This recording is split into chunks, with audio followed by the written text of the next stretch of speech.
Ele cuspia palavras como veneno. Ela ouvia em silêncio.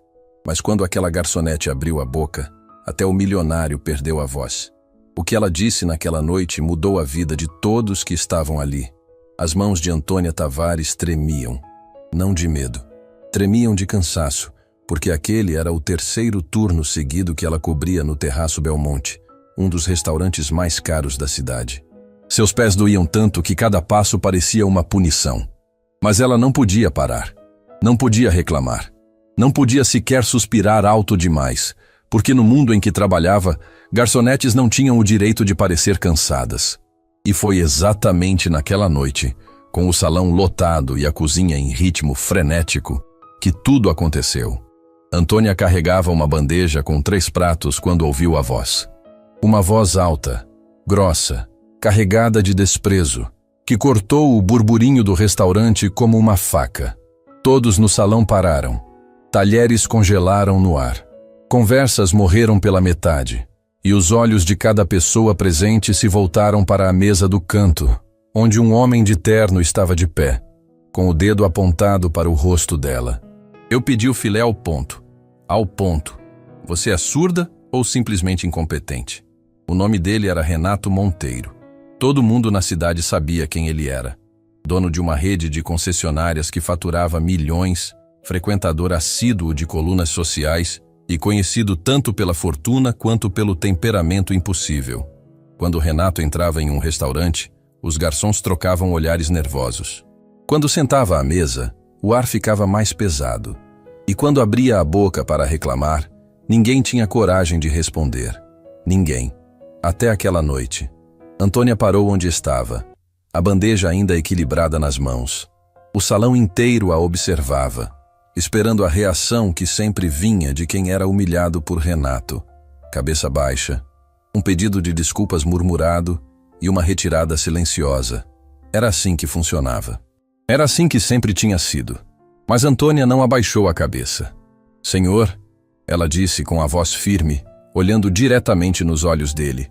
O pedido foi preparado exatamente como o senhor solicitou. Eu mesma conferi com a cozinha antes de trazer. O silêncio que se seguiu foi tão denso que dava para ouvir o gelo derretendo dentro dos copos de água. Renato estreitou os olhos como se não acreditasse no que acabara de ouvir. Na mesa ao lado dele, Fabrício Duarte, seu sócio nos negócios, parou de mastigar com o garfo a meio caminho da boca. E Bruna Monteiro, a esposa de Renato, fechou os olhos por um instante, como quem já sabia que a tempestade estava apenas começando. "O que você disse?" Renato perguntou, baixando o tom de voz de um jeito que era ainda mais ameaçador do que quando gritava. "Está me dizendo que eu estou errado?" "Estou dizendo que conferi o pedido, senhor. Se não está do seu agrado, posso pedir para prepararem outro prato imediatamente." Renato deu um passo na direção dela. Um passo lento, calculado, como quem quer intimidar pelo tamanho, pela presença, pelo poder que o dinheiro comprava. Outros clientes nas mesas próximas se encolheram nas cadeiras. Uma senhora mais ao fundo levou a mão à boca. E Cláudia, colega de trabalho de Antônia, que assistia tudo atrás do balcão, agarrou o pano de prato com tanta força que os nós dos dedos ficaram brancos. "Você acha?" Renato começou, apontando o dedo mais uma vez, agora a centímetros do rosto de Antônia. "Que pode falar assim comigo? Você sabe quem eu sou? Sabe quanto eu gasto nesse restaurante por mês? Gasto mais numa noite do que você ganha num ano inteiro. E você tem a audácia de me dizer que eu estou errado?" Antônia não recuou, nem um centímetro. Sustentou o olhar dele com uma serenidade que desconcertava, como se por trás daquele uniforme de garçonete existisse algo que ele não conseguia enxergar. Algo que ninguém ali conseguia enxergar. Ainda. "Senhor, eu não disse que o senhor está errado. Eu disse que conferi o pedido. São coisas diferentes." Uma mulher numa mesa próxima soltou um "nossa" baixinho. Fabrício deixou o garfo cair no prato com um ruído metálico. E Bruna abriu os olhos, olhando para Antônia com uma expressão que misturava espanto e algo que parecia admiração. Renato ficou vermelho. Aquele tipo de vermelho que não é vergonha, é raiva pura. Raiva de quem não está acostumado a ser confrontado, de quem passou a vida inteira ouvindo "sim, senhor" e "como quiser", e de repente tropeça em alguém que não dobra os joelhos. Chama o gerente, ele disse entre os dentes. Agora. Seu Amadeu, o dono do terraço Belmonte, já estava a caminho. Com mais de 2 décadas no ramo da gastronomia, ele conhecia cada tipo de cliente e cada tipo de problema. Mas quando chegou à mesa de Renato e viu o olhar incendiário do milionário e a postura inabalável de Antônia, soube que aquilo era diferente de tudo que já havia presenciado. Senhor Monteiro, boa noite. Algum problema com o serviço? Seu Amadeu perguntou com a voz mais conciliadora que conseguiu. Problema? Renato quase cuspiu a palavra. Problema é essa funcionária sua que não sabe servir um prato e ainda tem a cara de pau de dizer que eu estou errado. Eu quero ela fora daqui. Agora. E quero um pedido de desculpas formal. Ou eu juro que nunca mais piso nesse restaurante e faço questão de contar para todo mundo que tipo de serviço vocês oferecem. Seu Amadeu sentiu o chão tremer. Renato Monteiro não era apenas um cliente. Era o cliente que trazia outros clientes ricos, que dava visibilidade ao restaurante, que representava uma fatia considerável do faturamento mensal. Perder Renato significava perder prestígio, dinheiro e talvez até outros clientes que só vinham porque ele vinha.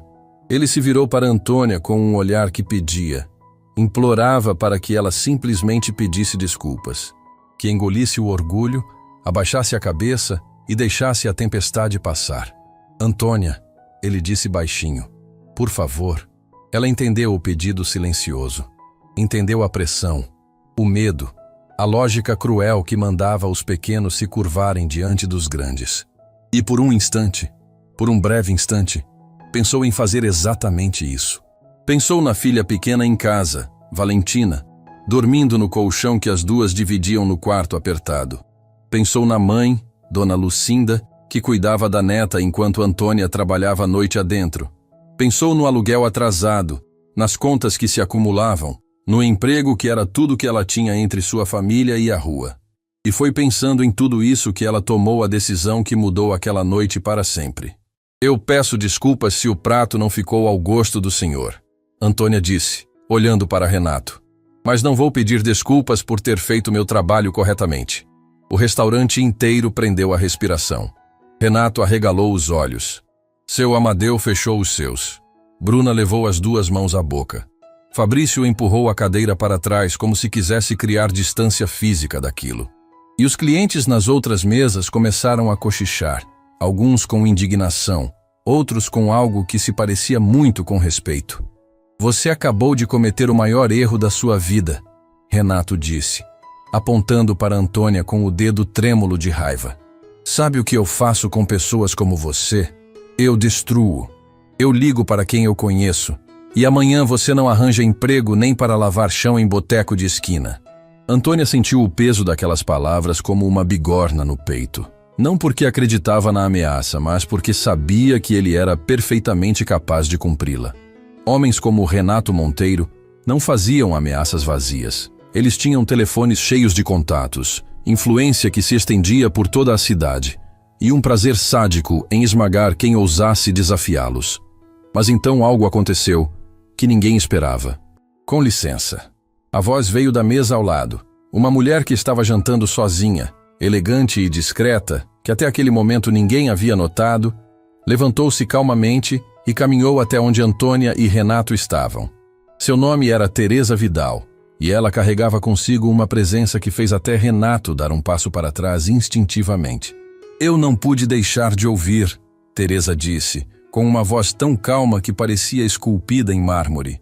E como cliente deste restaurante preciso dizer que quem está sendo desrespeitoso aqui não é essa jovem. Renato a encarou como se tivesse sido esbofeteado. E quem é a senhora para se meter na minha conversa? Alguém que está jantando tranquilamente e teve a refeição interrompida pelo espetáculo que o senhor está dando, Teresa respondeu sem alterar o tom.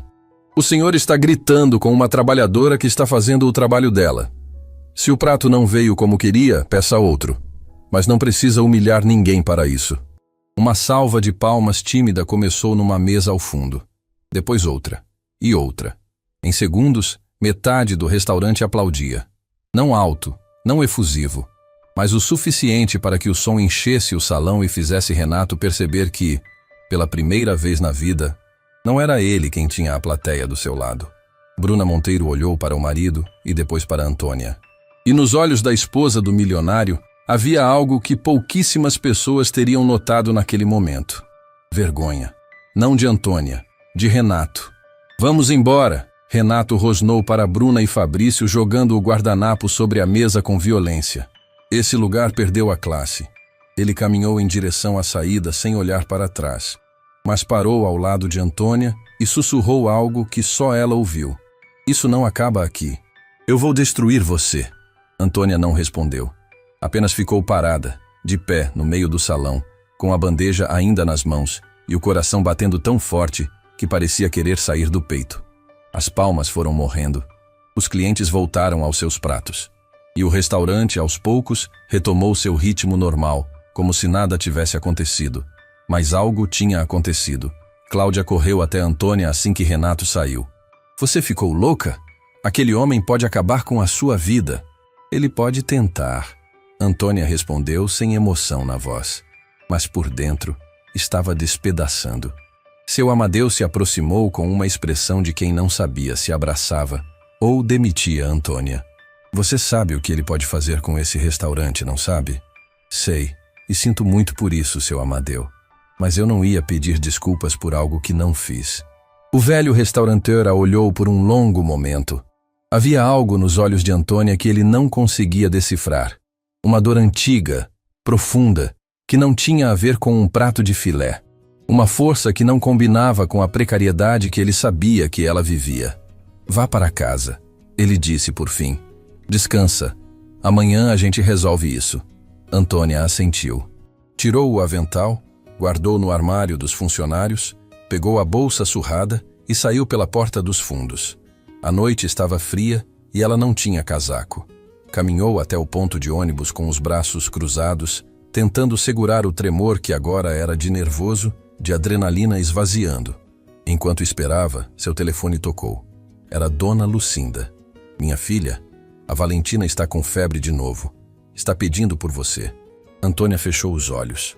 Sentiu as lágrimas que havia segurado a noite inteira escaparem de uma vez, descendo pelo rosto sem permissão. Ali, sozinha naquele ponto de ônibus, sem ninguém olhando, sem plateia, sem holofotes, ela finalmente deixou a dor sair. Eu já estou indo, mãe, ela disse com a voz embargada. Fala para ela que a mamãe já está indo. Desligou. Enxugou o rosto com as costas da mão. E ficou ali, olhando para o nada, pensando em como o mundo podia ser tão injusto. Pensando em como um homem que tinha tudo achava que podia tirar o pouco que ela tinha. Pensando em Valentina, que precisava de remédio, de médico, de coisas que Antônia mal conseguia pagar. O ônibus chegou. Ela subiu, sentou no banco do fundo e encostou a cabeça na janela. A cidade passava do lado de fora como um borrão de luzes e sombras. O que Antônia não sabia, o que ninguém naquele restaurante sabia, é que Teresa Vidal não era apenas uma cliente qualquer. A mulher que havia se levantado para defendê-la naquela noite era uma das pessoas mais influentes do país. E ela não tinha parado de pensar em Antônia desde o momento em que a viu de pé, sozinha, enfrentando um homem que todos temiam. Teresa estava sentada no banco traseiro de seu carro, sendo levada para casa pelo motorista, quando pegou o celular e fez uma ligação. Marcelo, sou eu. Preciso que você descubra tudo sobre uma garçonete que trabalha no Terraço Belmonte. O nome dela é Antônia. Quero saber quem ela é, de onde veio e por que ela tem a postura de alguém que já enfrentou coisa muito pior do que um homem gritando. Do outro lado da linha, Marcelo Fonseca, seu assistente pessoal, anotou cada palavra. Teresa, ele disse curioso. O que essa garçonete fez para chamar a sua atenção? Teresa olhou pela janela do carro com um meio sorriso que misturava admiração e tristeza. Ela ficou de pé, Marcelo. Enquanto todo mundo ao redor dela se curvava, ela ficou de pé. Na mesma hora, do outro lado da cidade, Renato Monteiro entrava em seu escritório particular, ligava o computador e começava a fazer exatamente o que havia prometido. Ligou para o primeiro contato da lista, depois para o segundo, depois para o terceiro. Um por um foi espalhando o nome de Antônia como quem espalha veneno, garantindo que nenhum restaurante, nenhum bar, nenhum estabelecimento da cidade a contratasse. "Eu quero essa garçonete na rua", ele disse ao último contato da noite. Sem emprego, sem referência, sem chance. Desligou o telefone, serviu-se de um copo de uísque e olhou pela janela do escritório, lá do alto do prédio que levava seu nome. "Quem ela pensa que é?", murmurou para si mesmo.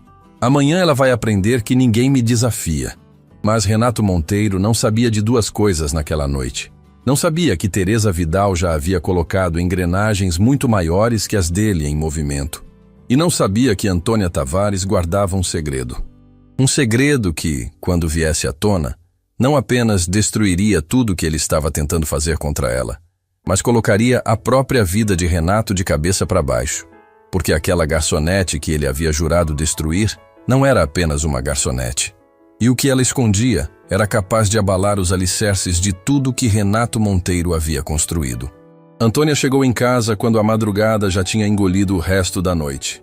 O ônibus demorou mais do que o normal, e ela precisou caminhar as últimas quadras quase correndo, com o peito apertado e o nome de Valentina martelando na cabeça a cada passo. Quando abriu a porta do apartamento pequeno que dividia com a mãe e a filha, encontrou Dona Lucinda sentada na beira da cama, com Valentina no colo. A menina estava encolhida, com o rosto encostado no peito da avó, respirando rápido demais. "Ela piorou faz umas 2 horas", Dona Lucinda disse baixinho sem tirar os olhos da neta. "A febre não cede. Já dei o remédio que tinha, mas não fez efeito." Antônia largou a bolsa no chão, ajoelhou ao lado da cama e colocou a mão na testa da filha. Estava queimando. O tipo de febre que faz o estômago de uma mãe revirar, que transforma cada segundo em desespero.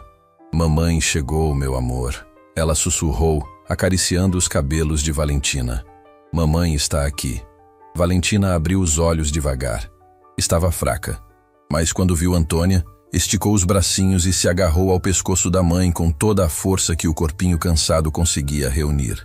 "Não vá embora de novo", Valentina murmurou com a voz fininha. "Fica comigo."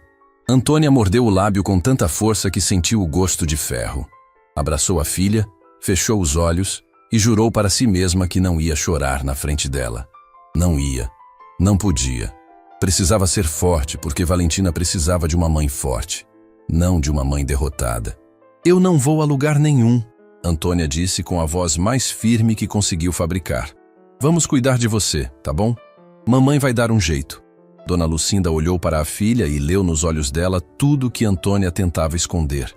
O cansaço, o medo, a angústia de quem sabe que precisa levar a filha ao médico, mas não sabe como vai pagar. "Aconteceu alguma coisa no trabalho?" Dona Lucinda perguntou. Antônia hesitou. Pensou em contar tudo, em desabafar sobre Renato, sobre a humilhação, sobre a ameaça, mas olhou para Valentina nos seus braços e engoliu cada palavra. "Nada demais, mãe. Amanhã eu resolvo." Mas amanhã chegou com a força de um furacão. Na manhã seguinte, quando Antônia ligou para o restaurante para saber seu horário, foi Cláudia quem atendeu. E pelo silêncio que veio antes da primeira palavra, Antônia já soube. "Antônia, o seu Amadeu quer falar com você. Pediu para você vir aqui antes do almoço. Ele vai me mandar embora, não vai?" Cláudia não respondeu, e aquele silêncio disse tudo. Antônia deixou Valentina com Dona Lucinda. Prometeu que voltava rápido e pegou o primeiro ônibus para o centro. Durante todo o trajeto, ficou olhando pela janela sem ver nada, repassando na cabeça cada segundo da noite anterior. A voz de Renato, o dedo dele apontando para seu rosto, a frase que ele sussurrou antes de sair, e se perguntou se tinha feito a coisa certa. Se o orgulho valia o preço que ela estava prestes a pagar. Quando chegou ao terraço Belmonte, o restaurante ainda estava fechado para o público. Seu Amadeu a esperava numa mesa ao fundo, sozinho, com uma xícara de café que parecia intocada. Ele levantou os olhos quando ela se aproximou e Antônia viu neles algo que nunca havia visto antes. Tristeza. "Senta, Antônia." Ela sentou. Seu Amadeu esfregou o rosto com as 2 mãos antes de falar. "Eu recebi 8 ligações essa manhã. 8. Sabe de quem?" Antônia não disse nada. Fornecedores, parceiros comerciais, até o pessoal que organiza os eventos corporativos, todos com a mesma mensagem. Enquanto você trabalhar aqui, eles cortam relação com o restaurante. O silêncio entre eles pesava toneladas. Renato Monteiro ligou para cada um deles. Seu Amadeu continuou, a voz falhando. Fez questão de ligar pessoalmente. E não ficou nisso. Ligou para outros restaurantes, bares, hotéis, buffets. Espalhou seu nome como se você fosse uma criminosa. Disse que você desrespeitou clientes, que é instável, que é um risco para qualquer estabelecimento. Antônia sentiu o chão desaparecer debaixo dos pés. Sabia que Renato cumpriria a ameaça, mas não imaginou que seria tão rápido, tão metódico, tão cruel. Seu Amadeu, deixa eu terminar. Ele interrompeu, erguendo a mão. Eu construí esse restaurante com as minhas mãos. Cada mesa, cada receita, cada detalhe. São mais de 20 anos da minha vida dentro dessas paredes. E eu estou te dizendo, Antônia, de coração, você fez a coisa certa ontem à noite. Aquele homem mereceu cada palavra que ouviu. Antônia sentiu os olhos arderem. Mas eu tenho outros funcionários, seu Amadeu continuou, e a voz dele quebrou de um jeito que fez Antônia perceber que aquilo doía nele tanto quanto nela. Tenho a Cláudia, tenho o pessoal da cozinha, tenho gente que depende desse restaurante para alimentar os filhos. E se eu perder os fornecedores, se perder os contratos de eventos, eu não consigo manter as portas abertas. Antônia entendeu antes que ele dissesse. O senhor precisa me mandar embora. Seu Amadeu olhou para ela com os olhos úmidos. Eu preciso. E eu me odeio por isso.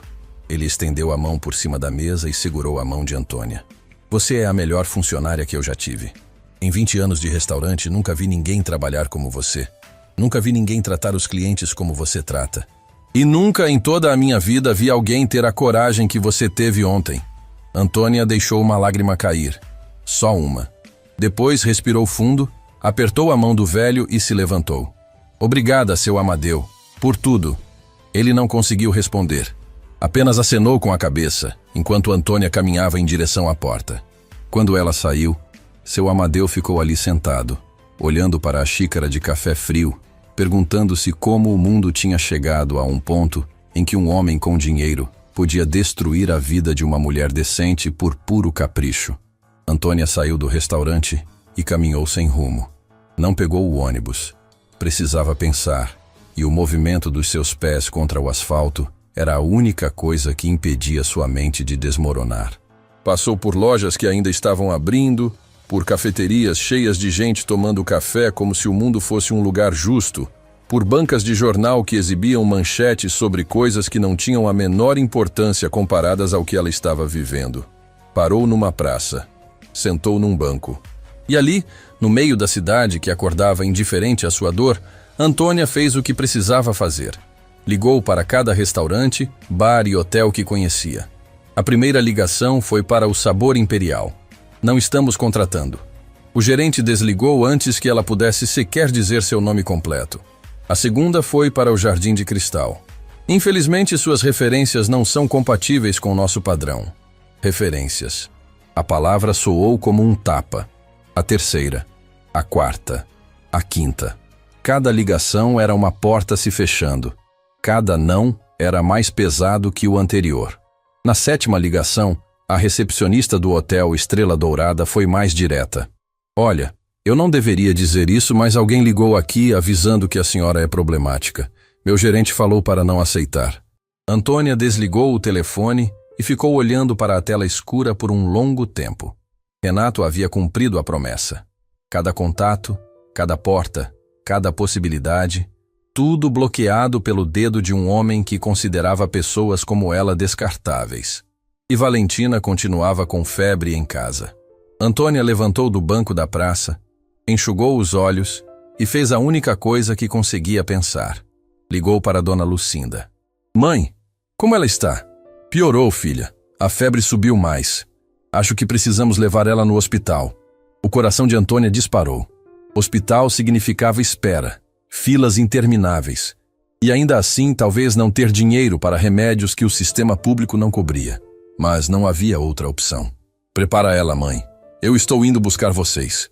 Enquanto Antônia corria para pegar o ônibus de volta para casa, do outro lado da cidade algo muito diferente acontecia. Teresa Vidal estava no escritório de sua fundação, a Fundação Vidal, uma das maiores organizações de investimento social do país. Sentada atrás de uma mesa impecável, ela lia o relatório que Marcelo Fonseca havia acabado de entregar.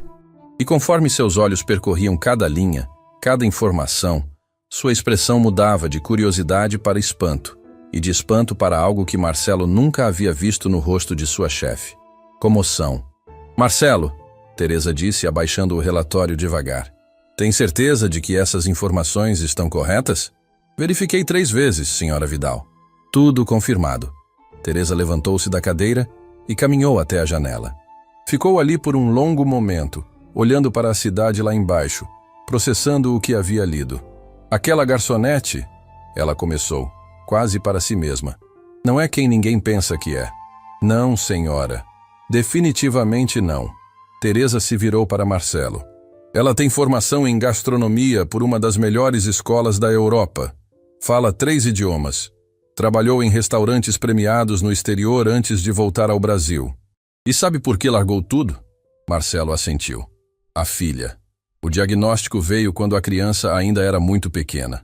Uma condição que exige tratamento constante e caro. A senhora Tavares abriu mão de tudo para cuidar dela. Vendeu o que tinha, voltou para cá e aceitou qualquer emprego que aparecesse para manter o tratamento." Teresa fechou os olhos. Quando os abriu, havia uma determinação neles que Marcelo conhecia bem. Era o olhar que Teresa tinha quando encontrava uma causa pela qual valia a pena lutar. Ela largou uma carreira brilhante para ser garçonete, recebendo humilhação de gente que não chega aos pés dela. Tudo por causa da filha. Tudo por causa da filha, Marcelo repetiu. Teresa voltou para a mesa e pegou o telefone. "Eu quero encontrar essa mulher. Pessoalmente. O mais rápido possível. E quanto ao Renato Monteiro, o relatório também mostra que ele está ativamente tentando impedir que ela consiga qualquer emprego na cidade." Teresa apertou o telefone com mais força. "O senhor Monteiro vai descobrir em breve que mexeu com a pessoa errada. Não com Antônia, comigo." Marcelo engoliu em seco. Conhecia Teresa há tempo suficiente para saber que quando ela falava naquele tom, montanhas saíam do caminho. "Mas primeiro", Teresa continuou, "preciso saber uma coisa. Aquele restaurante onde ela trabalha, o Terraço Belmonte, tem alguma ligação comercial com as empresas de Monteiro?"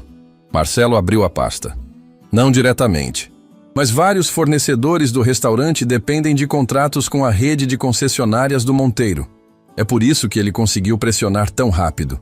Teresa sorriu. Não era um sorriso de alegria. Era o sorriso de uma estrategista que acabou de enxergar cada peça do tabuleiro. "Então é assim que ele opera. Usa o dinheiro como corrente para prender todo mundo ao redor dele. E quando alguém ousa se soltar, ele aperta. Interessante." Ela anotou algo num papel e entregou a Marcelo.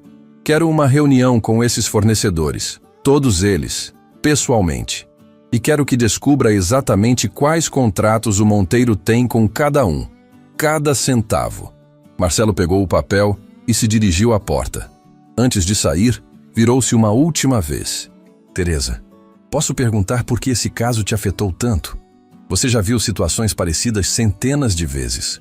Teresa ficou em silêncio por alguns segundos.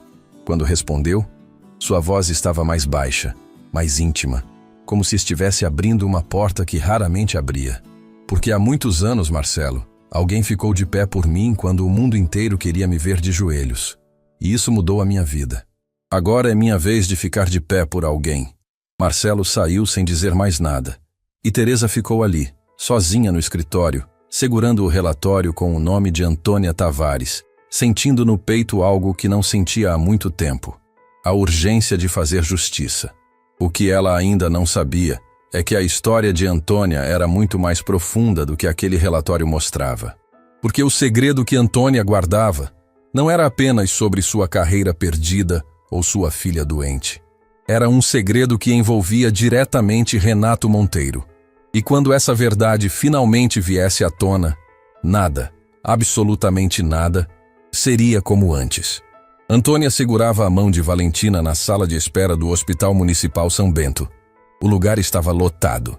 Cadeiras ocupadas até o último canto, gente encostada nas paredes, crianças chorando, mães com olheiras que contavam histórias inteiras de noites sem dormir. Dona Lucinda tinha ficado em casa porque o corpo já não aguentava o ritmo, e Antônia não quis forçá-la. Então ali estava, sozinha com a filha no colo, esperando um atendimento que não chegava. Valentina tinha adormecido encostada no peito da mãe. A febre ainda ardia, mas a menina estava tão exausta que o sono venceu o desconforto. Antônia acariciava os cabelos da filha em silêncio, tentando não pensar em tudo ao mesmo tempo. Mas era impossível. O emprego perdido, as portas fechadas, o aluguel que venceria em poucos dias. E agora, o hospital. Tavares? Valentina Tavares? Antônia se levantou depressa e carregou a filha até o consultório.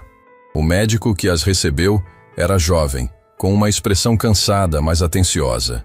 Seu nome era Dr. Henrique Bastos, e ele examinou Valentina com cuidado, ouvindo o peito, verificando a garganta, anotando cada detalhe.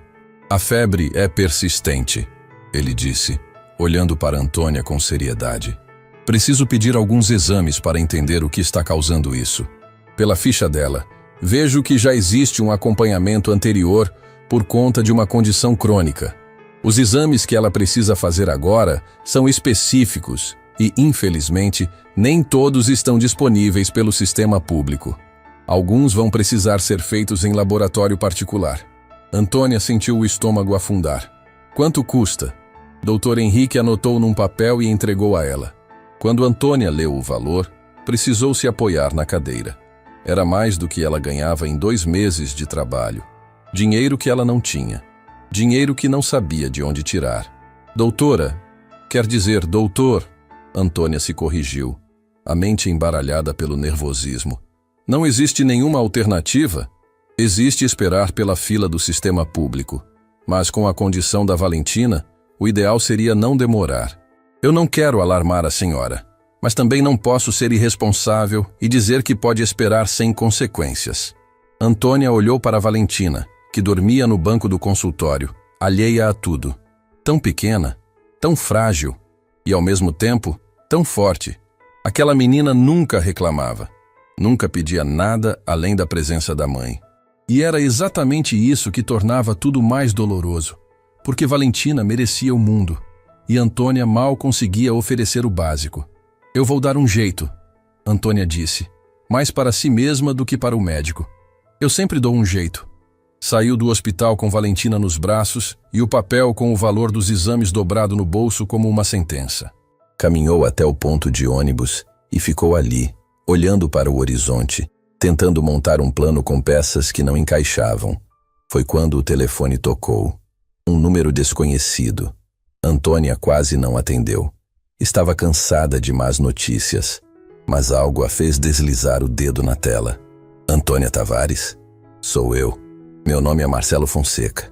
Eu trabalho com a senhora Teresa Vidal. A senhora tem um momento para conversar? Antônia franziu a testa. O nome Teresa Vidal ecoou na memória como algo distante. Levou alguns segundos para conectar. A mulher do restaurante. A que se levantou, a que enfrentou Renato Monteiro por ela. Sim, pode falar. A senhora Vidal gostaria de se encontrar com a senhora, pessoalmente. Pode ser ainda hoje? Antônia olhou para Valentina dormindo no seu ombro. Olhou para o papel dos exames no bolso. Olhou para a rua movimentada à sua frente. E pensou que não tinha absolutamente nada a perder. Onde? Marcelo deu o endereço. Antônia reconheceu a região. Era um dos bairros mais nobres da cidade, onde ficavam escritórios de empresas que ela só conhecia de nome. Combinaram o horário para o fim daquela tarde. Antônia voltou para casa. Deixou Valentina com Dona Lucinda, trocou de roupa e pegou 2 ônibus até o endereço que Marcelo havia indicado. Quando desceu na frente do edifício da Fundação Vidal, ficou parada na calçada por quase 1 minuto, olhando para o prédio imponente. Uma parte dela queria entrar, outra queria sair correndo. Entrou. A recepcionista a guiou até o último andar. As portas do elevador se abriram e Antônia se viu num ambiente que parecia de outro universo. Tudo era amplo, iluminado, com obras de arte nas paredes e janelas enormes que mostravam a cidade inteira lá embaixo. E no centro de tudo, sentada numa poltrona ao lado de uma mesa de café, estava Teresa Vidal. Antônia, Teresa disse, levantando-se com um sorriso que era ao mesmo tempo acolhedor e firme. Obrigada por ter vindo. Obrigada por ter me chamado. Antônia respondeu, sem saber exatamente o que esperar. Mas eu preciso ser sincera. Não entendo por que a senhora quer me ver. Teresa apontou para a poltrona à frente. Senta. E pode me chamar de Teresa. Antônia sentou. As mãos no colo, os ombros tensos, o coração acelerado. Teresa a observou por um momento antes de começar. Eu vou ser direta, Antônia, porque acho que você é o tipo de pessoa que prefere verdades a rodeios. Eu vi o que aconteceu no restaurante. Vi aquele homem gritar com você. Vi todo mundo ao redor abaixar a cabeça. E vi você ficar de pé. Aquilo me marcou. Eu só fiz o que achava certo. Exatamente. E é por isso que estou aqui. Porque depois daquela noite, eu pedi ao Marcelo que descobrisse quem você é. Não por curiosidade vazia, mas porque a sua postura me disse que havia algo muito maior por trás daquela garçonete. Antônia sentiu o corpo inteiro enrijecer. O que ele descobriu? Teresa inclinou-se para a frente. Que você estudou gastronomia na Escola Bela Vista, em Lyon, que fala francês, inglês e espanhol, que trabalhou em restaurantes premiados em 3 países diferentes, e que largou tudo, absolutamente tudo, para voltar ao Brasil e cuidar da sua filha. Antônia engoliu em seco. Fazia tanto tempo que alguém reconhecia quem ela realmente era. Tinha passado tanto tempo sendo invisível, sendo só a garçonete, só a moça do avental, que ouvir suas conquistas em voz alta doía como uma ferida reaberta. Isso foi outra vida, Antônia disse com a voz embargada. Hoje eu sou só uma mãe tentando manter a filha saudável. Você nunca foi só alguma coisa, Antônia. E é exatamente isso que eu quero conversar. Teresa explicou. A Fundação Vidal estava desenvolvendo um projeto inédito. Um programa de capacitação gastronômica para mulheres em situação de vulnerabilidade. Um centro de formação que ensinaria culinária profissional, gestão de negócios, empreendedorismo. E precisavam de alguém para liderar o projeto. Alguém que conhecesse o mundo da gastronomia de elite, mas que também entendesse a realidade de quem luta para sobreviver. Alguém que tivesse vivido nos 2 lados. Eu passei meses procurando o perfil certo, Teresa disse. E naquela noite, no Terraço Belmonte, encontrei. Antônia ficou em silêncio. As palavras de Teresa giravam na sua cabeça como um redemoinho. Era grande demais, inesperado demais, bonito demais para ser real. Teresa, eu agradeço, de verdade, mas eu preciso ser honesta. Minha filha está doente, precisa de exames que eu não consigo pagar. Minha cabeça agora está nisso, não sei se consigo pensar em mais nada. Teresa não hesitou. Quanto custam os exames? Antônia tirou o papel do bolso e entregou. Teresa leu o valor e colocou o papel na mesa com a mesma naturalidade de quem lê uma conta de café. Marcelo vai ligar para o laboratório da fundação. Valentina faz os exames amanhã, sem custo nenhum. E se precisar de acompanhamento, temos convênio com o Hospital Vitória Regia. Antônia abriu a boca, mas nenhuma palavra saiu. O queixo tremeu. Os olhos encheram. E ali, naquele escritório elegante, diante de uma mulher que conhecia há menos de 2 dias, Antônia Tavares chorou como não chorava há muito tempo. Não de tristeza, de alívio. Daquele tipo de choro que vem quando você passou tanto tempo segurando o peso sozinha que no momento em que alguém estende a mão, o corpo simplesmente desmorona. Teresa se levantou, sentou ao lado de Antônia e colocou a mão no ombro dela. Não disse nada. Apenas ficou ali, em silêncio, deixando Antônia sentir o que precisava sentir. Quando Antônia conseguiu falar, olhou nos olhos de Teresa e disse algo que Teresa jamais esqueceria. Ninguém nunca ficou do meu lado assim. Nunca. Desde que voltei para o Brasil, foi sempre eu sozinha. Eu e a minha mãe. Eu e a minha filha. E eu contra o resto. Agora não é mais, Teresa respondeu. Agora você tem alguém. Antônia enxugou o rosto e respirou fundo. Algo estava mudando. Ela conseguia sentir. como uma porta se abrindo depois de anos trancada. Mas na mesma hora em que essa porta se abria para Antônia, do outro lado da cidade, outra porta se fechava com violência.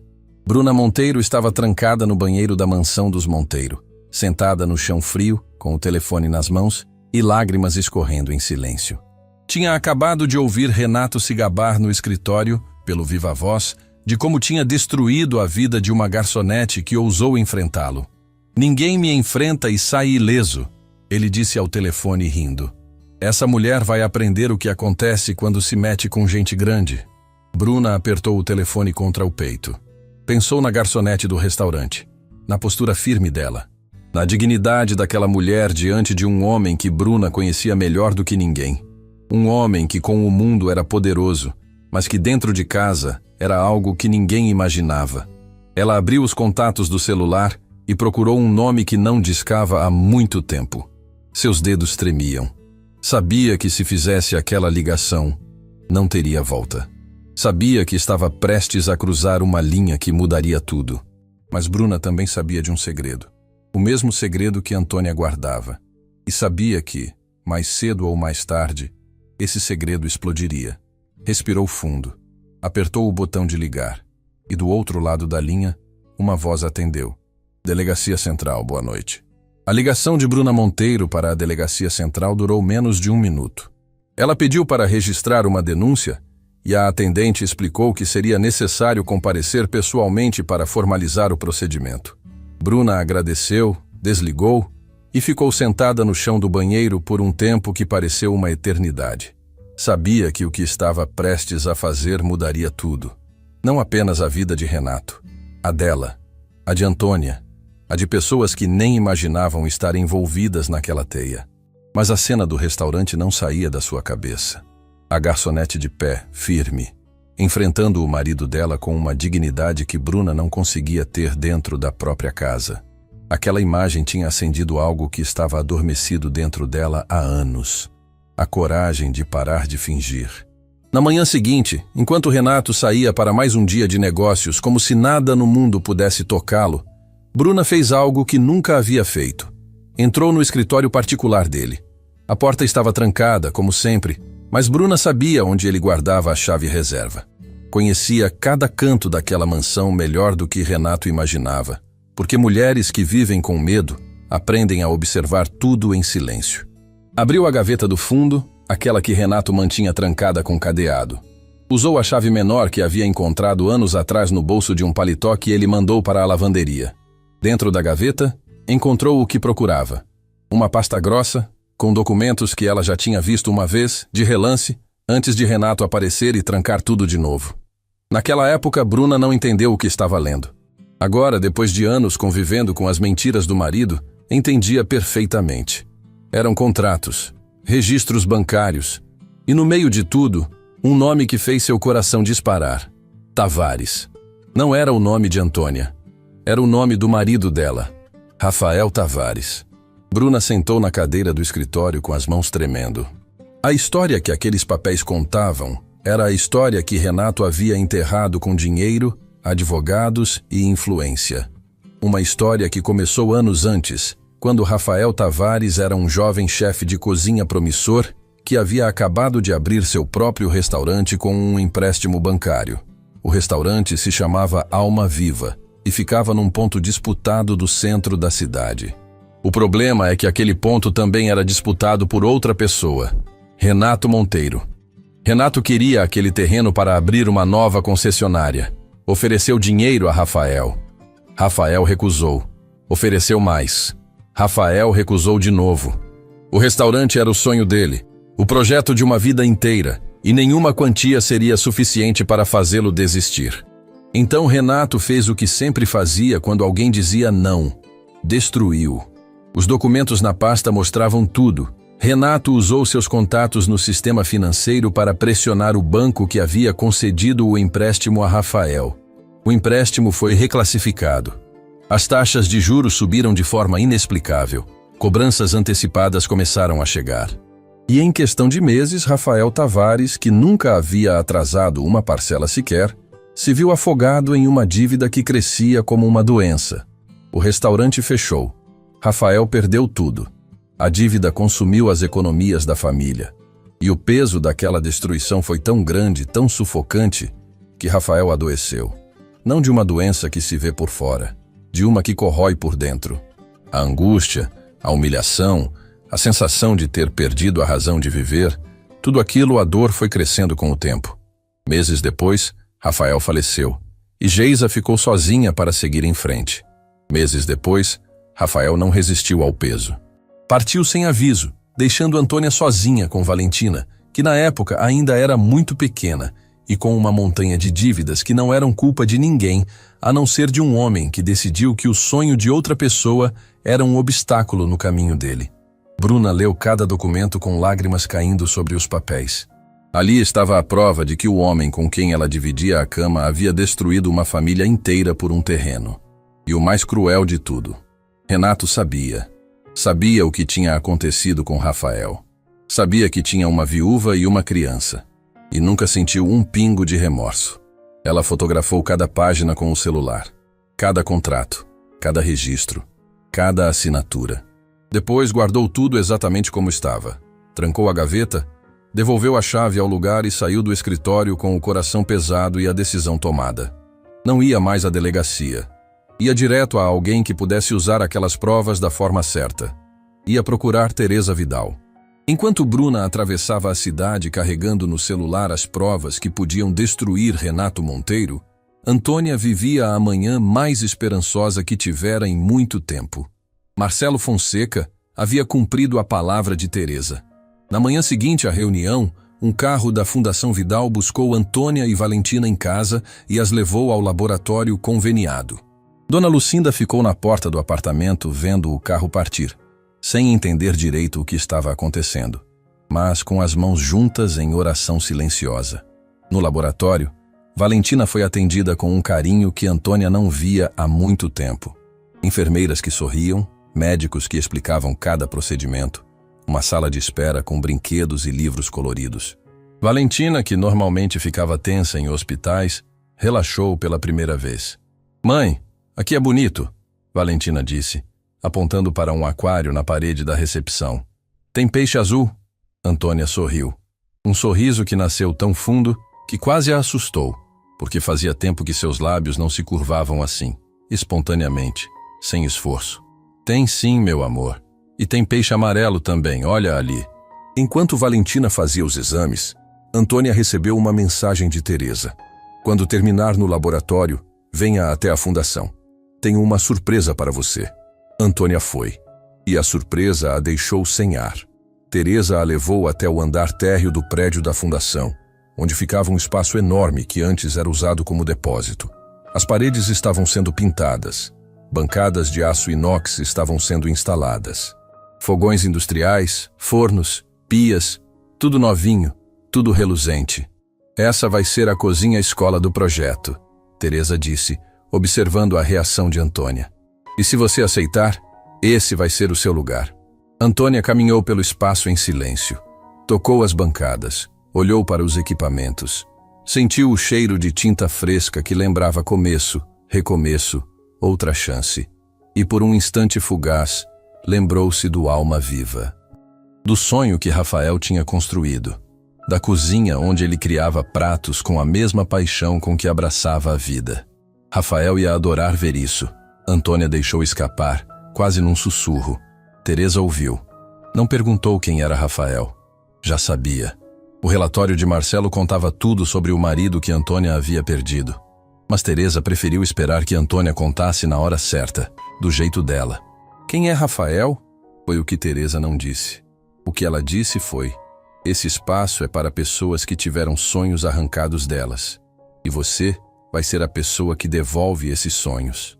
Antônia virou de costas para Teresa. Não queria que ela visse o rosto desmoronando. Mas Teresa não precisava ver. O tremor nos ombros de Antônia dizia tudo. "Eu aceito", Antônia disse, depois de um longo silêncio. "Eu aceito e vou honrar cada tijolo desse lugar." Teresa sorriu. Mas o sorriso durou pouco, porque naquele exato momento, Marcelo apareceu na porta com uma expressão que Teresa reconheceu imediatamente. "Problema." "Teresa, Tem uma pessoa na recepção pedindo para falar com a senhora. Diz que é urgente. Quem? Bruna Monteiro, a esposa de Renato. O silêncio que caiu naquela cozinha inacabada foi absoluto. Antônia congelou ao ouvir o sobrenome. Teresa estreitou os olhos, e Marcelo ficou parado na porta, esperando uma decisão. Manda ela subir, Teresa disse. Antônia se virou. Teresa, eu não posso estar na mesma sala que essa mulher. Não agora. Eu entendo. Marcelo, leve Antônia para a sala ao lado. Mas Antônia... Teresa a olhou com uma seriedade que era quase maternal. Se o que essa mulher veio dizer tiver a ver com você, eu vou te contar. Sem filtros. Combinado? Antônia assentiu e seguiu Marcelo. Minutos depois, Bruna Monteiro entrou no escritório de Teresa Vidal, como quem entra num confessionário. Os olhos inchados, as mãos apertando a bolsa, o corpo inteiro carregando o peso de anos de silêncio. Senhora Vidal, a senhora não me conhece, mas eu preciso da sua ajuda. Eu sei quem você é, Bruna. Senta. Bruna sentou, respirou fundo e começou a falar. Meu marido destruiu uma família, anos atrás.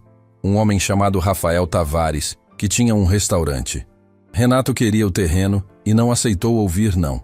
Usou os contatos dele para sufocar o empréstimo e o restaurante fechou. Rafael não aguentou. E a esposa dele ficou sozinha com uma filha pequena. Teresa ouviu cada palavra sem interromper. O rosto dela não se moveu, mas por dentro, cada peça do quebra-cabeça estava finalmente se encaixando. E a garçonete daquela noite no restaurante? Bruna continuou, com a voz quebrando. É a viúva dele. É a Antônia. E o Renato não sabe. Ele nem lembra o nome do homem que destruiu. Para ele, foi só mais um obstáculo removido do caminho. Bruna abriu a bolsa e tirou o celular. Eu tenho fotos de todos os documentos, contratos, transferências, tudo. É prova suficiente para mostrar o que ele fez. Teresa olhou para o celular, depois para Bruna. Por que agora? Você sabia disso há quanto tempo? Bruna engoliu em seco. Descobri por acidente faz muito tempo, mas eu tinha medo. Renato é o tipo de homem que não perdoa traição. Se ele descobrir que fui eu... Por que agora? Teresa repetiu, gentil mas firme. Bruna olhou para as próprias mãos. Quando levantou os olhos, havia neles uma dor que Teresa reconheceu na mesma hora. Porque era a mesma dor que havia visto nos olhos de Antônia. Porque naquela noite no restaurante, eu vi uma mulher de pé. Uma mulher que tinha todos os motivos do mundo para se curvar e não se curvou. E eu percebi que passo cada dia da minha vida curvada.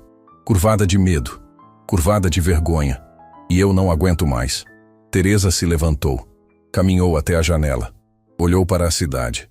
Bruna, você tem noção do que essas provas significam? Tenho. Isso pode levar seu marido a responder judicialmente. Pode destruir a imagem dele. Pode destruir o império dele. Eu sei. E mesmo assim quer seguir em frente? Bruna levantou o queixo. E pela primeira vez desde que entrara naquele escritório, sua voz saiu sem tremer. Ele destruiu a vida de um homem bom.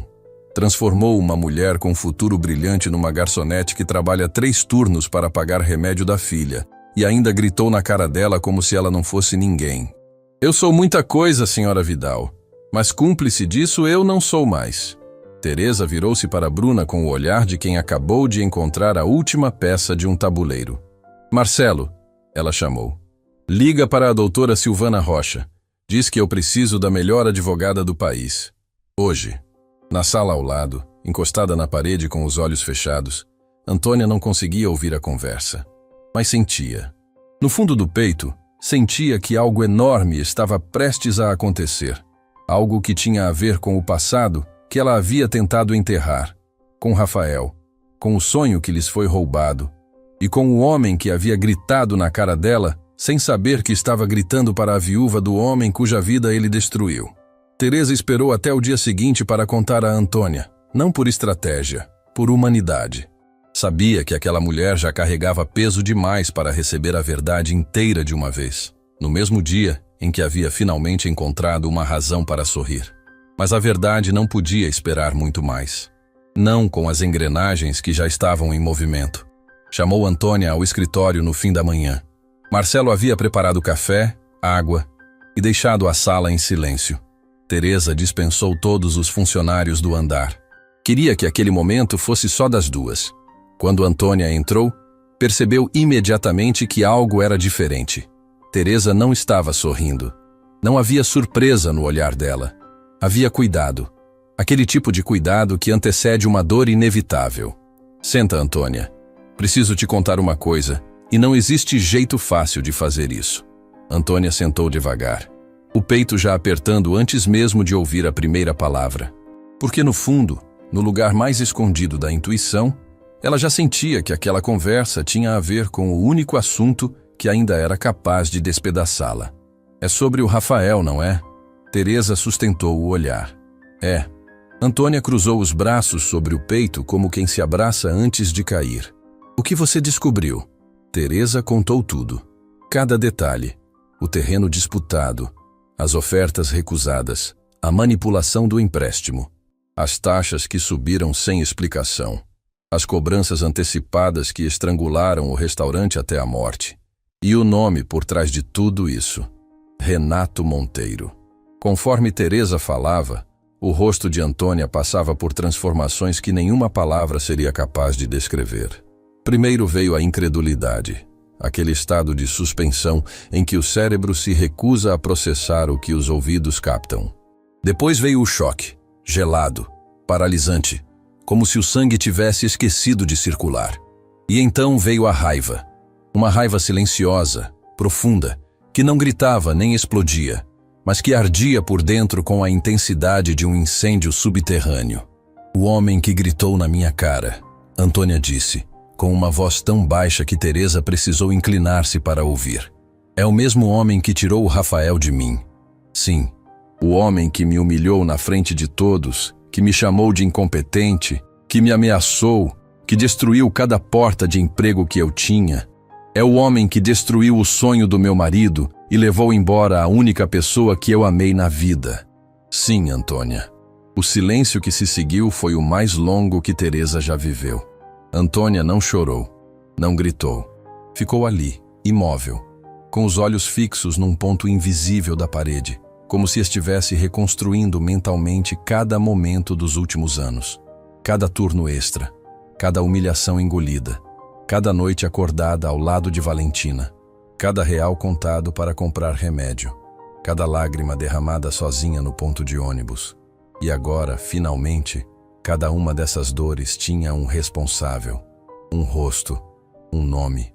Ele nem sabia quem eu era, Antônia disse, e pela primeira vez sua voz rachou. Gritou na minha cara e nem lembrava que destruiu a minha família. Para ele, o Rafael foi só um número, só um obstáculo, e eu sou só mais uma garçonete invisível. Você nunca foi invisível, Antônia. Para o mundo eu fui, Teresa. Durante anos eu fui. Eu lavei prato, servi mesa, limpei chão, aguentei grito de gente que achava que eu não era nada. E fiz tudo calada porque tinha uma filha que dependia de mim. Porque o Rafael me pediu, antes de ir embora, que eu cuidasse da Valentina. E foi a última coisa que ele me pediu. A voz de Antônia quebrou na última frase e o choro finalmente veio. Não o choro contido de quem está acostumada a se esconder. Um choro aberto, profundo, que vinha de um lugar que ela mantinha trancado há anos. O lugar onde guardava Rafael, onde guardava o alma viva, onde guardava a versão dela mesma que existia antes de tudo ser arrancado.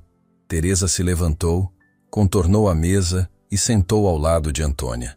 Segurou as mãos dela e esperou. Não tentou acalmar. Não disse que ia ficar tudo bem, porque às vezes a coisa mais respeitosa que alguém pode fazer por outra pessoa é simplesmente estar ali enquanto a dor encontra o caminho para fora.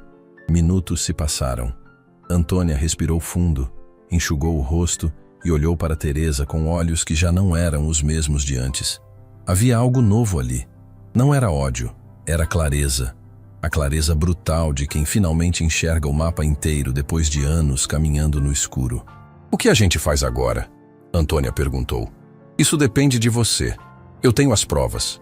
Bruna trouxe tudo. Contratos, registros bancários, assinaturas. A minha advogada, doutora Silvana Rocha, já está analisando o material. Existe base para um processo. Mas eu não vou dar um passo sem a sua autorização. Bruna trouxe? Antônia repetiu com espanto genuíno. A esposa dele? A esposa dele. Ela entrou no escritório particular de Renato, encontrou os documentos e veio até mim por vontade própria. Disse que não aguentava mais ser cúmplice. Antônia balançou a cabeça lentamente, processando. A mulher que estava sentada ao lado de Renato naquela noite no restaurante, a mesma que fechou os olhos de vergonha, era agora a pessoa que tinha trazido as provas para derrubá-lo.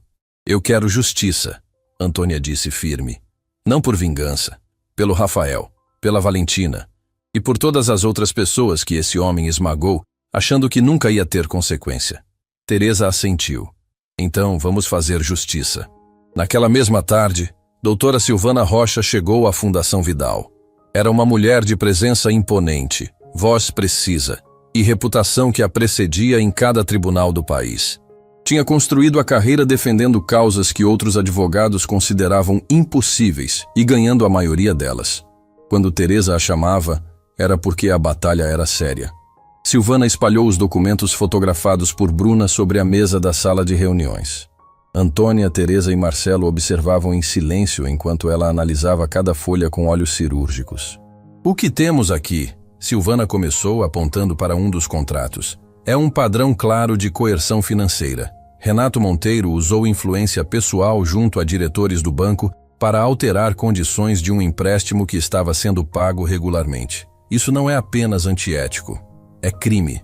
Tem como provar a ligação direta dele? Teresa perguntou. Tem. Esses registros mostram comunicações entre Monteiro e o diretor da agência bancária que aprovou as alterações no contrato. Há e-mails, memorandos internos e até uma transferência que só pode ser interpretada como pagamento por serviço prestado. Quem guardou essa documentação foi meticuloso. Era o advogado particular do Renato, Marcelo explicou. Pelo que Bruna disse, ele mantinha tudo arquivado como garantia pessoal. Se um dia as coisas dessem errado, ele teria com o que se proteger. Silvana sorriu daquele jeito que advogados sorriem quando encontram uma brecha que o oponente não sabe que existe. Então o próprio sistema de proteção dele se tornou a arma contra ele. Irônico. Antônia ouvia tudo em silêncio. Cada palavra de Silvana era ao mesmo tempo alívio e agonia. Alívio porque finalmente existia alguém disposta a lutar. Agonia porque cada documento, cada prova, era um lembrete do que Rafael havia sofrido. Doutora Silvana, Antônia disse. O que pode acontecer com ele? Silvana olhou para Antônia com respeito. Se o processo seguir como eu acredito que vai seguir, Renato Monteiro pode responder por coerção financeira, abuso de poder econômico e danos morais e materiais. A indenização pode ser significativa. Mas mais do que isso, Antônia, a exposição pública desse caso pode destruir a credibilidade que ele tem no mercado. E para um homem como Renato, perder a credibilidade é perder tudo. Quando começamos? Antônia perguntou. Já comecei, Silvana respondeu, guardando os documentos na pasta. A petição inicial fica pronta em poucos dias. Mas eu preciso de uma coisa sua, Antônia. Preciso que você conte a sua história. Toda ela. Desde o começo. Desde o Alma Viva até aquela noite no restaurante. Porque é a sua história que vai colocar alma nesse processo. Documentos provam o crime. Mas é a sua voz que vai fazer o juiz entender o tamanho do estrago. Antônia concordou. E naquela tarde, sentada numa sala da Fundação Vidal, contou tudo pela primeira vez. Contou sobre como conheceu Rafael numa feira gastronômica, sobre como se apaixonaram pela cozinha e um pelo outro ao mesmo tempo, sobre o sonho do Alma Viva, construído tijolo por tijolo com as economias de uma vida inteira. Sobre as noites em que ficavam até de madrugada testando receitas, rindo, planejando o futuro. Contou sobre o dia em que Renato apareceu pela primeira vez, a oferta arrogante, a recusa de Rafael, e como, a partir dali, tudo começou a desmoronar. As cartas do banco, as cobranças impossíveis, o desespero nos olhos de Rafael quando percebeu que não havia saída. Contou sobre as noites em que Rafael não conseguia dormir, sobre o apetite que desapareceu, sobre o brilho que foi sumindo dos olhos dele como uma luz sendo apagada devagar, sobre a manhã em que acordou e percebeu que ele já não estava mais ali e entendeu que a vida dela tinha mudado para sempre. Silvana anotava tudo. Teresa ouvia com os olhos marejados. Marcelo, que era normalmente inabalável, precisou sair da sala por um momento. Depois que o Rafael se foi, Antônia continuou com a voz trêmula, mas inteira. Eu prometi 2 coisas para ele. A primeira foi cuidar da Valentina com tudo que eu tivesse. A segunda foi nunca deixar ninguém me colocar de joelhos. Porque o Rafael passou os últimos tempos de joelhos e eu vi o que isso fez com ele. Eu vi a vida saindo dele um pouco por dia e jurei que comigo seria diferente. E foi, Teresa disse. No restaurante, quando todo mundo esperava que você se curvasse, você ficou de pé, porque já tinha visto o preço de se ajoelhar. Antônia olhou para Teresa e assentiu em silêncio. Não precisava de mais palavras. Aquela frase dizia tudo. Quando a reunião terminou, já era noite. Antônia saiu da fundação e ligou para Dona Lucinda. Mãe, como está a Valentina? Melhor, filha. A febre baixou. Ela comeu um pouco e está assistindo televisão. Está perguntando quando você volta. Antônia sorriu. Pela 2ª vez naquele dia. Fala para ela que a mamãe está voltando. E fala que a mamãe tem uma coisa importante para contar. Desligou e caminhou até o ponto de ônibus. A mesma rua. O mesmo trajeto de sempre. Mas dessa vez, Antônia caminhava diferente. Os ombros estavam um pouco mais abertos. A cabeça um pouco mais erguida. Não porque a dor tinha ido embora. A dor ainda estava ali. E talvez nunca fosse embora por completo. Mas agora, junto com a dor, havia outra coisa. Propósito. Enquanto Antônia voltava para casa, do outro lado da cidade, num bar discreto de um bairro nobre, Fabrício Duarte bebia sozinho.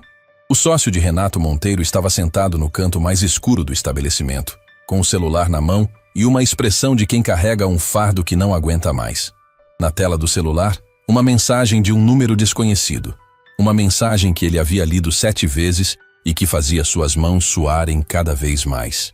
Sabemos o que aconteceu com o restaurante Alma Viva. Sabemos do seu envolvimento. Em breve todos saberão. E Fabrício largou o celular na mesa e esfregou o rosto. Porque Renato não tinha agido sozinho na destruição de Rafael Tavares. Fabrício estava lá. Fabrício sabia. Fabrício tinha ajudado. E agora, alguém sabia disso. O telefone tocou. Era Renato. Fabrício olhou para a tela por longos segundos. O nome do sócio piscando na luz do celular como um aviso. Se atendesse, continuaria preso àquela teia. Se não atendesse, Renato saberia que algo estava errado. Atendeu. Fabrício, preciso de você amanhã cedo no escritório. Temos um problema. Que tipo de problema? A voz de Renato, pela primeira vez desde que Fabrício o conhecia, não estava furiosa. Estava com medo. Alguém está mexendo na nossa história, Fabrício. Alguém que sabe coisas que ninguém deveria saber. Fabrício Duarte não dormiu. Passou a noite inteira sentado na sala do seu apartamento, com a mensagem anônima brilhando na tela do celular como uma sentença. Releu cada palavra dezenas de vezes, tentando descobrir quem sabia, como sabia e quanto sabia, mas não conseguia pensar com clareza. A culpa que ele havia enterrado durante anos agora subia pela garganta como algo que o corpo se recusa a manter dentro. Porque Fabrício não era apenas o sócio de Renato. Era o homem que havia apresentado Renato ao diretor do banco que manipulou o empréstimo de Rafael Tavares. Na época, Fabrício convenceu a si mesmo de que era apenas um favor entre empresários, uma movimentação de mercado como tantas outras. Mas quando soube que o restaurante havia fechado, quando ouviu pelos corredores que o dono tinha adoecido e partido, algo dentro de Fabrício rachou. E ele passou os anos seguintes fingindo que aquela rachadura não existia. Agora, alguém havia encontrado a rachadura e enfiado uma cunha nela. Na manhã seguinte, Fabrício foi ao escritório de Renato como combinado. Encontrou o sócio andando de um lado para o outro atrás da mesa, com o telefone grudado na orelha e a expressão de um animal encurralado. Estou te dizendo, Osvaldo, eu preciso saber quem está levantando informações sobre mim. Renato gritava ao telefone. Alguém contratou o investigador, alguém está fuçando nos meus contratos antigos. Descobre quem é e me liga. Desligou e olhou para Fabrício. Senta. Fabrício sentou, as mãos suando frio apoiadas nos joelhos. Alguém está cavando o passado, Renato disse, jogando o celular na mesa. Não sei quem, não sei porquê, mas estão mexendo em coisas que deveriam estar enterradas. Aquela história do terreno, do restaurante, você sabe do que estou falando. Fabrício sabia. Sabia melhor do que Renato imaginava. O que você quer que eu faça? Fabrício perguntou, tentando manter a voz firme. Quero que você ligue para o Sérgio, nosso advogado, e peça para ele blindar tudo. Todos os contratos daquela época, todos os registros. Se alguém vier com acusação, a gente precisa ter uma defesa pronta. Fabrício assentiu mecanicamente. Mas enquanto Renato continuava falando sobre estratégias de defesa e possíveis inimigos, a mente de Fabrício estava em outro lugar. Estava naquela noite no restaurante, quando viu Antônia de pé, enfrentando Renato. Estava no rosto daquela garçonete, na postura inabalável dela. E agora que sabia quem ela era, porque a mensagem anônima não apenas acusava, mas também revelava que a garçonete era a viúva de Rafael, Fabrício sentia o peso daquele olhar como nunca antes. Ele tinha ajudado a destruir a família daquela mulher. E depois, sentado à mesa do restaurante, assistiu Renato gritar na cara dela como se ela não fosse ninguém. Fabrício, você está me ouvindo? Renato interrompeu. Estou. Vou ligar para o Sérgio. Saiu do escritório com passos apressados. Mas não ligou para o advogado. Entrou no carro, ficou parado no estacionamento por vários minutos com as mãos no volante e então fez algo que nunca imaginou fazer. Pegou o celular e digitou uma resposta para o número desconhecido que havia enviado a mensagem. Quem é você e o que quer de mim? A resposta veio em segundos. Alguém que está te dando a chance de ficar do lado certo antes que seja tarde demais. Fundação Vidal. Pergunte por Teresa. Fabrício ficou olhando para a tela. A Fundação Vidal. Teresa Vidal. O nome ecoava como algo que ele deveria conhecer, mas que nunca havia prestado atenção. Porque homens como Fabrício e Renato não prestavam atenção em fundações sociais. Não prestavam atenção em nada que não tivesse cifrão na frente. Mas agora, Fabrício precisava prestar atenção. Porque a alternativa era afundar junto com Renato. Ligou o carro e dirigiu até a Fundação Vidal. Enquanto Fabrício atravessava a cidade em direção ao encontro que mudaria o rumo de tudo, Antônia estava sentada na sala de espera do laboratório conveniado com Valentina. Os resultados dos exames tinham ficado prontos e a médica responsável, doutora Estela Campos, pediu para conversar pessoalmente. Antônia segurava a mão de Valentina com força. A menina brincava com um livrinho de colorir que havia ganhado da enfermeira, alheia à tempestade que girava dentro da mãe. Senhora Tavares, a doutora chamou da porta do consultório. Antônia entrou com Valentina e sentou na cadeira em frente à mesa. Doutora Estela tinha um jeito calmo de falar, cuidadoso, como quem escolhe cada palavra para não machucar mais do que o necessário. Os exames confirmaram o que já suspeitávamos. A condição da Valentina está ativa e precisa de acompanhamento intensivo. A boa notícia é que, com o tratamento adequado, o prognóstico é positivo. Crianças respondem bem quando o protocolo é iniciado a tempo. E a má notícia? Antônia perguntou. Porque mães que já passaram por tudo aprendem a perguntar primeiro pela sombra.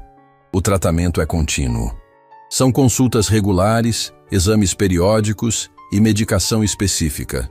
Pelo convênio da Fundação Vidal, boa parte está coberta, mas vai exigir dedicação e presença constante. Antônia olhou para Valentina, que desenhava uma flor torta no livrinho de colorir, completamente concentrada na escolha entre o lápis rosa e o amarelo. Tão pequena, tão inocente, tão alheia ao preço que a vida cobrava só para que ela pudesse existir em paz. Eu vou estar presente, Antônia disse, sem hesitar. Cada consulta, cada exame, tudo. Doutora Estela sorriu. Eu acredito na senhora e acredito que a Valentina vai ficar bem. Quando saíram do consultório, Antônia se abaixou e abraçou a filha no meio do corredor.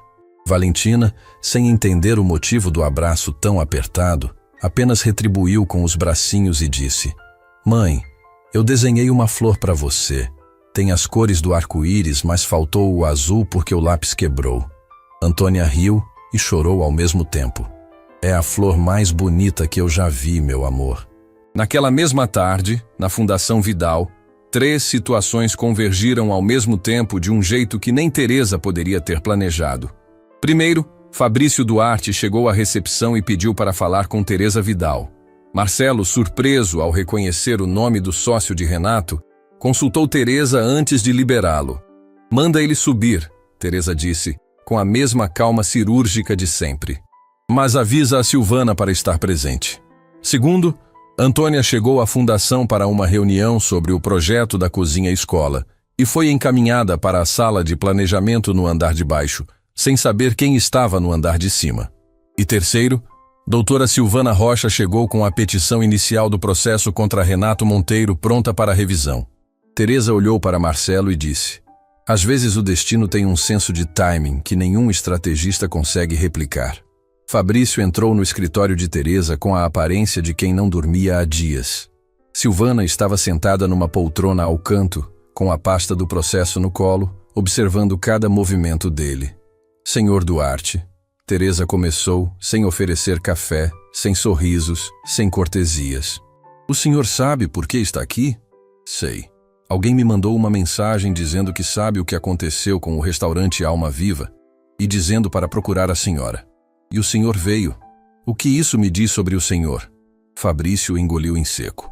"Que eu estou cansado de carregar isso." Teresa inclinou a cabeça. "Carregar o quê, exatamente?" E então Fabrício fez o que não fazia há anos. Falou a verdade. Contou como apresentou Renato ao diretor do banco. Como sabia que a intenção era sufocar o empréstimo. Como viu tudo acontecer e não fez nada para impedir. Como soube que Rafael havia adoecido e escolheu fingir que aquilo não era problema dele. "Eu disse a mim mesmo que era só negócio", Fabrício disse, com a voz falhando. "Que essas coisas acontecem no mundo dos negócios. Mas depois daquela noite no restaurante, quando vi o Renato gritar na cara daquela mulher, e soube que ela era a viúva do homem que a gente destruiu, eu não consigo mais, senhora Vidal. Não consigo dormir. Não consigo comer. Não consigo olhar no espelho." Silvana se levantou da poltrona. "Senhor Duarte, o que o senhor está me dizendo tem valor jurídico. Se estiver disposto a formalizar um depoimento, seu testemunho fortalece significativamente o caso contra Renato Monteiro." "E o que acontece comigo?" Fabrício perguntou. "Depende da sua cooperação. A justiça costuma diferenciar quem colabora de quem se esconde." Fabrício olhou para as próprias mãos. As mesmas mãos que assinaram papéis, que apertaram mãos erradas, que ajudaram a construir uma fortuna sobre os destroços da vida de outras pessoas. "Eu deponho", ele disse. "Conto tudo, cada detalhe." Teresa assentiu. E naquele momento, mais uma parede do castelo de Renato Monteiro desmoronou. Quando Fabrício saiu, Teresa ficou sozinha com Silvana. A advogada espalhou os documentos na mesa e disse: "Com o depoimento de Fabrício, com as provas de Bruna e com o testemunho de Antônia, esse caso é sólido. Renato Monteiro vai responder por tudo que fez." Teresa assentiu, mas havia algo no olhar dela que ia além da estratégia jurídica. Silvana percebeu. "Teresa, posso te perguntar uma coisa pessoal?" "Pode." "E por que esse caso te toca tanto? Eu trabalho com você há anos e nunca te vi assim." Teresa caminhou até a janela. Ficou de costas para Silvana por um longo momento. E quando começou a falar, sua voz tinha uma textura diferente, mais suave, mais vulnerável, como se estivesse abrindo um compartimento que mantinha trancado há décadas. "Quando eu era jovem, Silvana, minha família tinha uma pequena confecção. Era tudo que a gente tinha. Minha mãe costurava, meu pai cortava os tecidos e eu ajudava nas entregas depois da escola. A gente não era rica, mas era feliz." Silvana ouviu em silêncio. Um dia, um empresário quis o galpão onde funcionava a confecção. Ofereceu dinheiro. Meu pai recusou. E o que aconteceu depois? Foi exatamente o que aconteceu com o Rafael. Pressão nos fornecedores, dívidas fabricadas, cobranças impossíveis. Meu pai perdeu tudo. E a vergonha, a humilhação, quase levaram ele embora também. Teresa se virou para Silvana com os olhos brilhando. Mas alguém apareceu, uma professora da minha escola, Dona Helena. Ela viu o que estava acontecendo com a minha família e moveu céus e terra para ajudar. Conseguiu um advogado pro bono, mobilizou a comunidade, fez barulho até alguém ouvir. Meu pai não recuperou o galpão, mas recuperou a dignidade. E eu, com aquele exemplo, jurei que um dia faria o mesmo por outras pessoas. Silvana entendeu tudo. Cada decisão de Teresa, cada projeto social, cada causa abraçada, tudo nascia daquela ferida antiga que ela transformou em propósito. E quando você viu a Antônia naquela noite no restaurante, eu vi meu pai, Teresa completou. Vi alguém de pé quando o mundo inteiro mandava se ajoelhar. E soube que era minha vez de ser a dona Helena de alguém. As duas ficaram em silêncio por um momento que não precisava de palavras. Depois, Teresa endireitou os ombros, enxugou os olhos com as costas da mão e voltou a ser quem o mundo conhecia. Uma mulher de aço com coração de carne. Silvana, protocola a petição. Fabrício vai formalizar o depoimento amanhã. E eu quero uma audiência o mais rápido possível. E quanto ao Renato? Quando ele souber do processo, vai reagir. Eu conto com isso, Teresa disse. Homens como ele, quando são encurralados, cometem erros. E o erro que ele cometer vai ser o último. Naquela noite, Antônia colocou Valentina para dormir e sentou ao lado da cama da filha, observando a respiração tranquila de quem finalmente estava medicada e cuidada. Dona Lucinda apareceu na porta do quarto com uma caneca de chá e sentou ao lado da filha. Você está diferente, Antônia, Dona Lucinda disse baixinho. Diferente como mãe. Diferente de um jeito bom. Parece que você encontrou alguma coisa que tinha perdido. Antônia olhou para Valentina dormindo. Pensou em Rafael, no sorriso dele quando inaugurou o Alma Viva, na forma como ele segurava Valentina no colo e dizia que ela era o prato mais perfeito que a vida tinha criado. Eu encontrei, mãe. Encontrei um motivo para parar de sobreviver e começar a viver de novo. Dona Lucinda segurou a mão da filha. E as duas ficaram ali, no silêncio daquele quarto pequeno, sentindo que algo grande se aproximava. Algo que Antônia ainda não conseguia ver por inteiro, mas que sentia com cada fibra do corpo. Porque em poucos dias ela estaria cara a cara com Renato Monteiro mais uma vez. Não num restaurante, não como garçonete, mas como a mulher que ele nunca deveria ter subestimado. O dia da audiência chegou sem aviso, como chegam todas as coisas que mudam uma vida para sempre. Antônia acordou antes do sol nascer, sentou na beira da cama e ficou ouvindo a respiração de Valentina, que dormia tranquila ao lado. A febre não tinha voltado desde o início do tratamento. A menina estava comendo melhor, rindo mais, desenhando flores em cada pedaço de papel que encontrava. E aquela melhora silenciosa era a prova de que, quando alguém estende a mão na hora certa, milagres acontecem sem fazer barulho. Dona Lucinda apareceu na porta do quarto com uma caneca de café. Está pronta, filha? Antônia olhou para a mãe. Estou. Pela primeira vez em muito tempo, estou pronta. Teresa enviou um carro para buscar Antônia. Durante o trajeto, Antônia olhou pela janela e pensou em Rafael. No sorriso dele. Na forma como ele dizia que cozinhar era um ato de amor, porque ninguém prepara uma refeição para alguém que não ama. Pensou no Alma Viva, nas paredes que ele pintou com as próprias mãos, nas mesas que escolheu uma por uma, no cardápio que escreveu e reescreveu até cada prato contar uma história. Hoje é por você, Rafa, ela sussurrou para a janela. Eu prometi que ficaria de pé. E fiquei. O tribunal ficava numa região central da cidade que Antônia conhecia de passagem, mas nunca de perto. Era um edifício imponente, com escadarias largas e portas que pareciam ter sido feitas para lembrar a qualquer pessoa que ali dentro as palavras tinham peso. Na entrada, Teresa a esperava ao lado de Silvana Rocha. Marcelo Fonseca estava um pouco atrás, com uma pasta de documentos e a postura de quem havia preparado cada detalhe. E ao lado deles, de cabeça baixa e mãos nos bolsos, estava Fabrício Duarte, pronto para depor. Como você está? Teresa perguntou segurando as mãos de Antônia. Tremendo por dentro, firme por fora. Teresa sorriu. É assim que se enfrenta o impossível. Entraram juntas. A sala de audiência era menor do que Antônia imaginava. Bancos de madeira, uma mesa elevada para o juiz, mesas laterais para as partes. E do outro lado da sala, já sentado ao lado de dois advogados que cobravam por hora o que Antônia ganhava por mês, estava Renato Monteiro. Quando os olhos dele encontraram os de Antônia, algo mudou no ar. Renato a reconheceu imediatamente. A garçonete. Aquela que ele havia jurado destruir. Mas agora, ela não estava de avental. Não carregava bandeja, não estava cercada de mesas e talheres. Estava do outro lado de um processo judicial, E pela primeira vez na vida de Renato, ele não tinha o controle. A expressão dele oscilou entre surpresa e raiva. Virou-se para seus advogados e sussurrou algo que Antônia não conseguiu ouvir.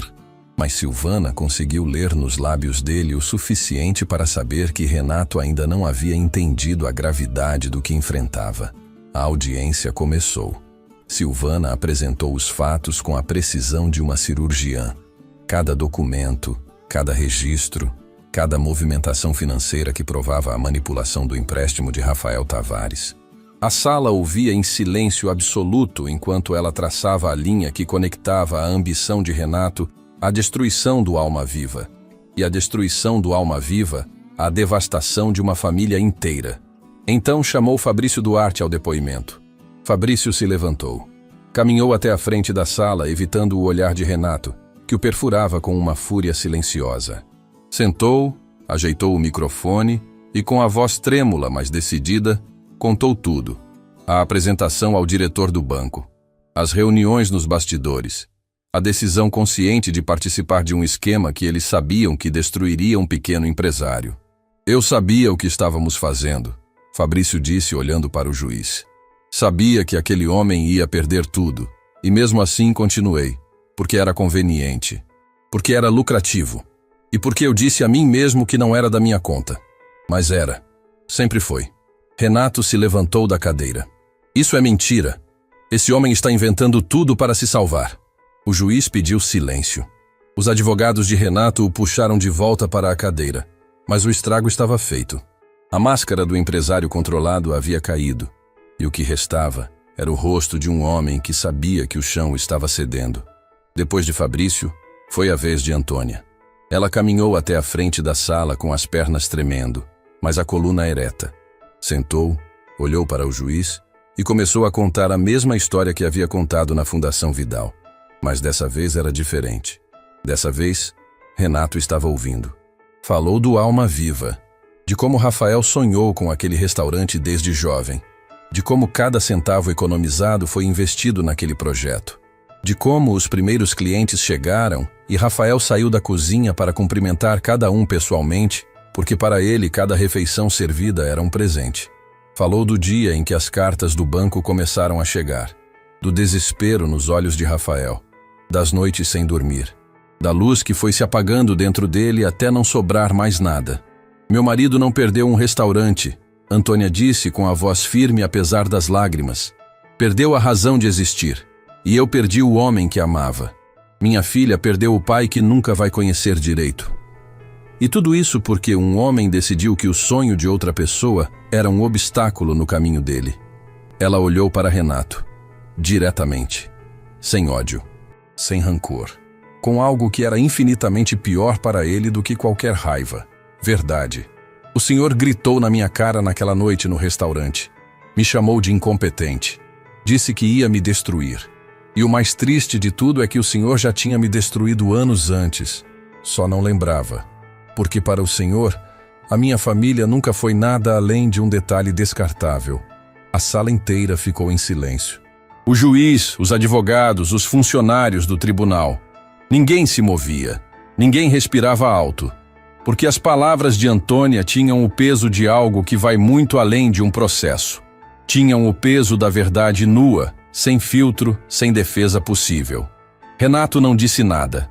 Pela primeira vez desde que Antônia o conhecia, o milionário que gritava, que apontava o dedo, que ameaçava e intimidava, não tinha uma única palavra para oferecer.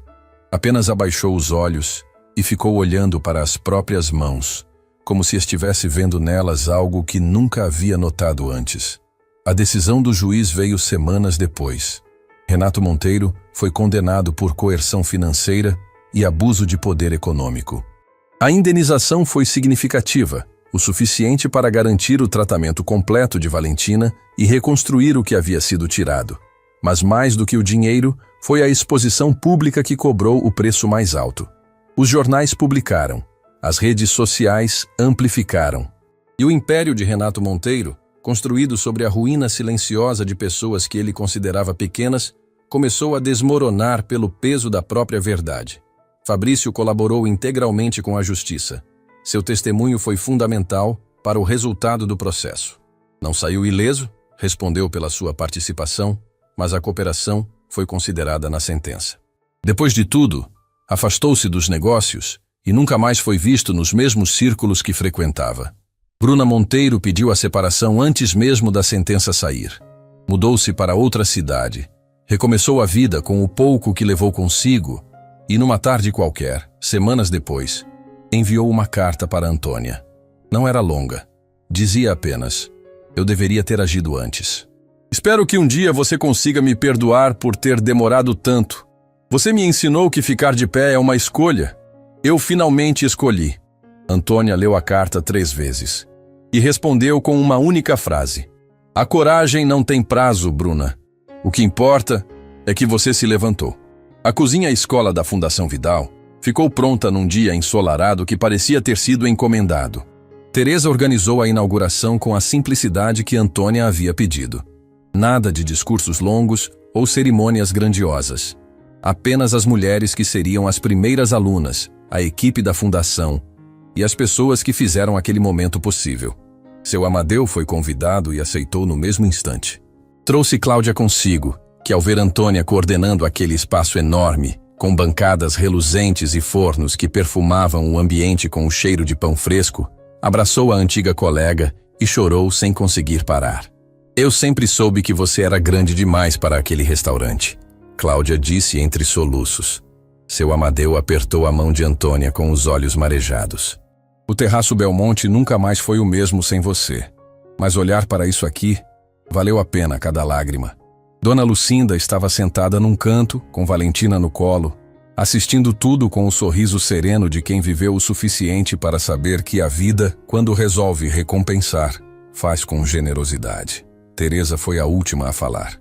Subiu num pequeno palco improvisado, olhou para as mulheres reunidas e disse: esse espaço existe por causa de uma mulher que perdeu tudo e não perdeu a dignidade. Uma mulher que trabalhou 3 turnos para comprar remédio da filha, que foi humilhada em público e respondeu com a verdade.